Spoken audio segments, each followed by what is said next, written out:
The Cleveland Browns have traded a quarterback, but unfortunately, it wasn't Deshaun Watson.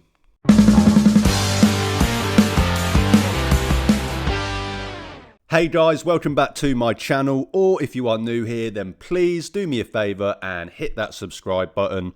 So at this point, I am convinced that the Cleveland Browns just enjoy annoying me, enjoy making things difficult for me. They decided to not only trade Kenny Pickett, but do it at I think it was about 2 a.m. UK time on a weekday, on a work night. I was asleep. I actually woke up at about 5 a.m. this morning, saw the notification, saw my phone going off. I thought, no, I need to get at least another hour's sleep. Put it to the side. I'll deal with that later. Then obviously had to go to work. Had terrible signal all day at work. Not the best day. Roster cut down day to not have good signal. Rushed home and thought I would finally do this video. But there's just so much news dropping, as there always is on roster cut down day, that by the time this video is out, there's probably going to be another bit of big news. But I wanted to talk about the Kenny Pickett trade before, obviously, the deadline, 9 p.m. UK time, 4 p.m. Eastern time over in the States, for roster cut down day. Hopefully the Browns don't take too long by releasing their full initial 53 after the deadline, because I will spend tonight breaking it down, doing a video on that for you guys as well. But before we get to there, take a breath. As I said, let's talk about Kenny Pickett. Let's talk about this trade. So, as I said, the Browns love annoying me. They love announcing this when I'm asleep. They also love doing it at a time where, I didn't buy into the Mary Kay stuff about how they won't trade Kenny Pickett. I made it quite clear that I expect them to still trade Kenny Pickett, even with Mary Kay saying that. But I also thought that he would make the initial 53 and then be traded before week one. That's what I did on my roster prediction.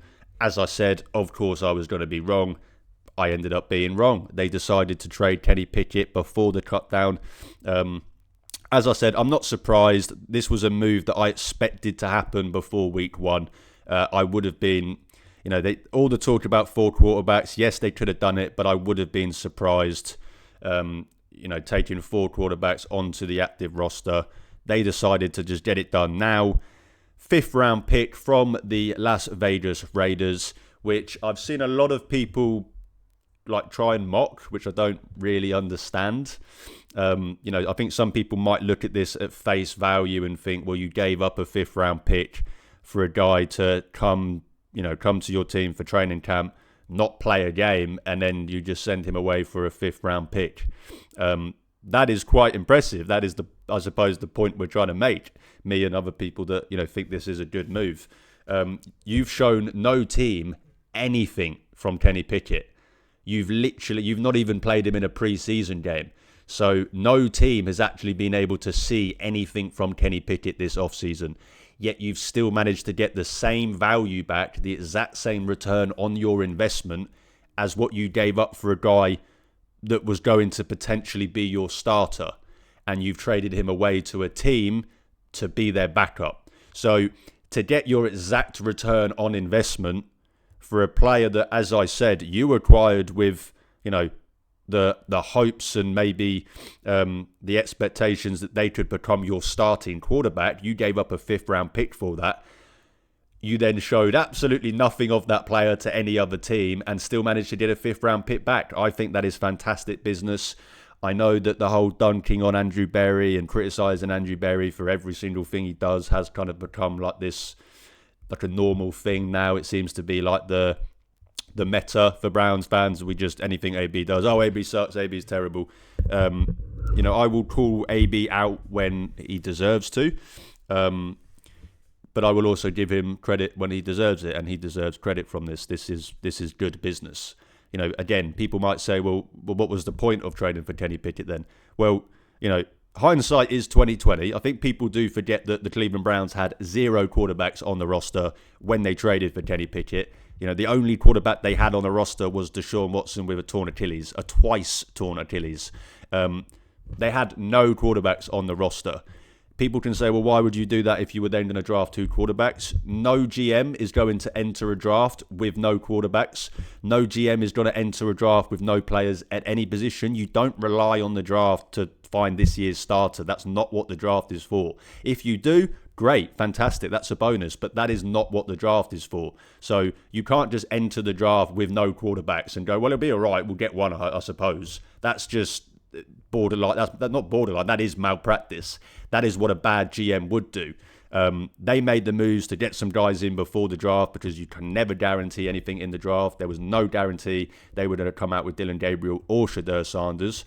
So that's why they made the move. They made the move to potentially be their starter. They brought in Flacco on backup money to maybe be the backup, maybe be the starter, depends how it goes. And then let's see how the draft goes. Let's see if we can come out with any of these draft picks. So the move was not a stupid move.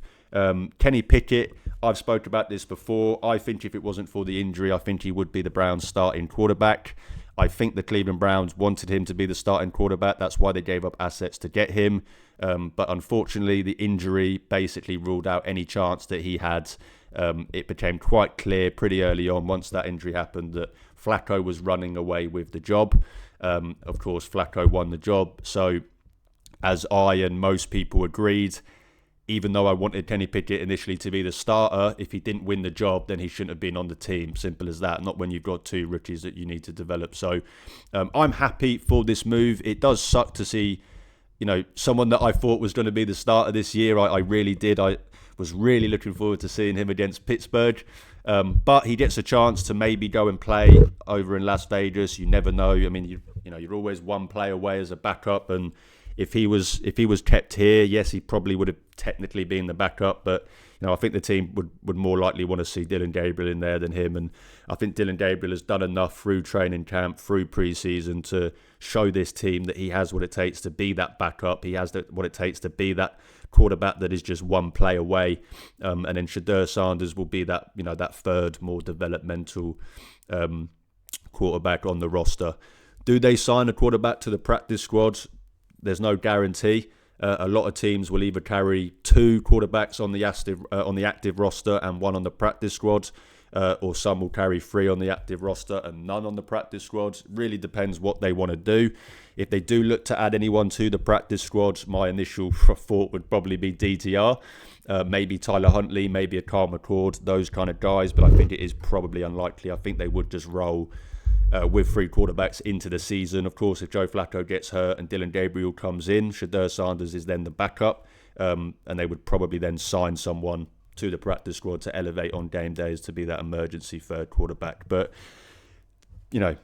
Kenny Pickett traded for a 5th round pick. We traded a 5th round pick for him, and we got a 5th round pick back after literally not showing anything of him all off season. That's good business, in my opinion. Can't fault anything about this move, if I'm totally honest. That's the trade. That's Kenny Pickett. Would it have been cool to see him beat the Steelers? Yes. Would the lore of Kenny Pickett doing well for the Cleveland Browns have been a fun story? Yes. Turns out that's something we will never find out. We will never see. He is now a Las Vegas Raider, and good luck to him. Quickly, some other roster news before we do get to tonight's deadline and before I do my video on that. We had a very odd bit of news yesterday. It was reported by Schultz that DeAndre Carter had been cut. If anyone watched my roster prediction, I believed that he was going to make the roster. I predicted for him to make the roster, but not because I wanted him to. I just thought the Browns would. I personally, not really a fan of keep using a roster spot on solely for a 32-year-old returner who offers you nothing else. I'm not a fan of that. I wasn't a fan of that. So even though I predicted him to make the roster, I would not have been against him being cut. It was reported that he was cut. Great. Well, not great. That's probably a bit mean. But, okay, that's something that I probably wanted anyway. But then Mary Kay came out today and reported that he has not been cut. That was actually a mistake. So, yeah, Carter is going to be on the roster. We will be using that roster spot for a 32-year-old returner. We'll have to wait and see if I'm going to eat my words on this one. Maybe he proves me wrong. Maybe he shows that he was worth that roster spot. But part of the reason why I didn't really want him to be on the roster was because I thought that might push out someone like a Gage Larvadain. I didn't predict Deontay Johnson to make this roster, but in the back of my mind, I thought, maybe they just think name value. Maybe they think they're going to have a much easier chance getting Gage on the practice squad, so maybe they keep him. But that has been another one reported today. Deontay Johnson has not made the roster. He has been cut.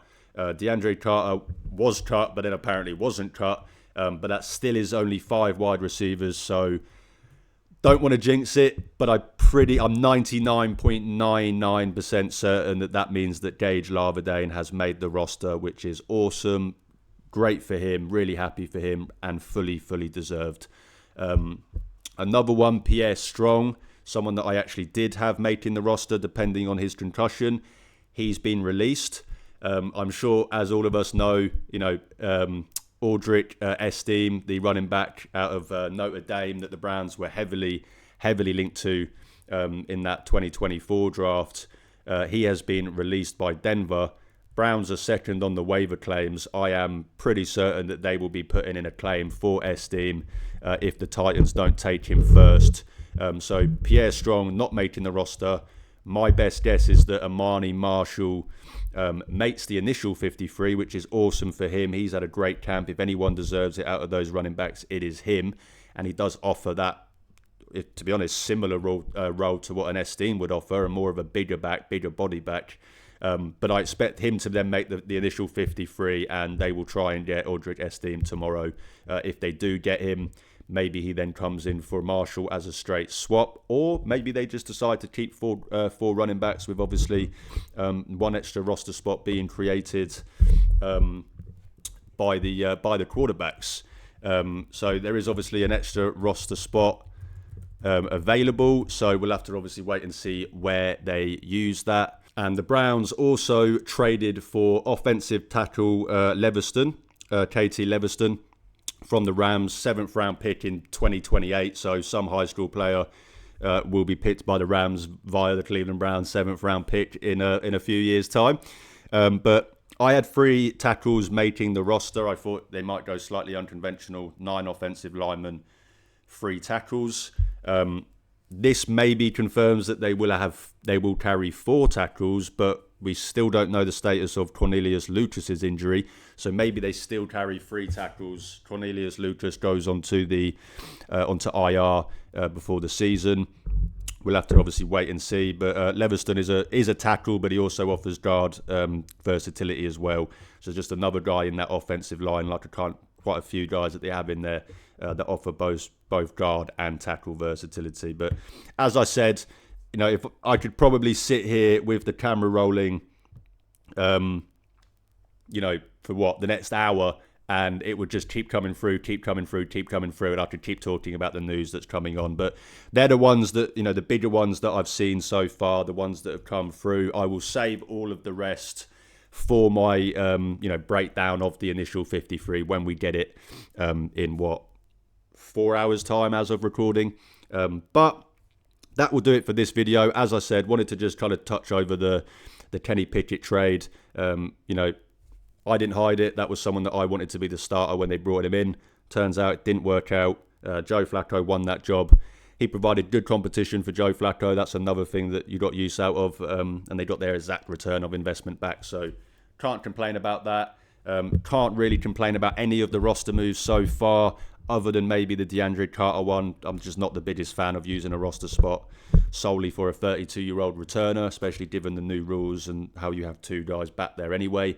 But we'll have to wait and see. Of course, just because someone's been cut now doesn't mean that they don't make it onto the team. Teams do a lot of gymnastics with these roster buildings and these roster cut downs. You can cut a guy, bring him back to the practice squad. Someone that's made the 53 then gets put onto IR. Then that person gets elevated from the practice squad onto the 53-man roster. You've got to wait at least a few days until after the official deadline to actually see how it shapes out. But I'll do my best to break it down tonight when it does come out. But as I said, that would do it for me today, guys. Thank you so much for watching. If you do enjoy my content, then please drop this video a like, hit that subscribe button. It's free, but it really helps out my channel. You can also check the links in the description to see where you can follow and interact with me on social media. As I always say, I'm trying to build a community of Cleveland Browns fans, and even if that means I only get to talk to one fan a day, I'm happy because I'm talking Browns football with the best fan base in the world. Thanks again for watching, guys. Enjoy the craziness that is roster cut down day, but most importantly, go Browns.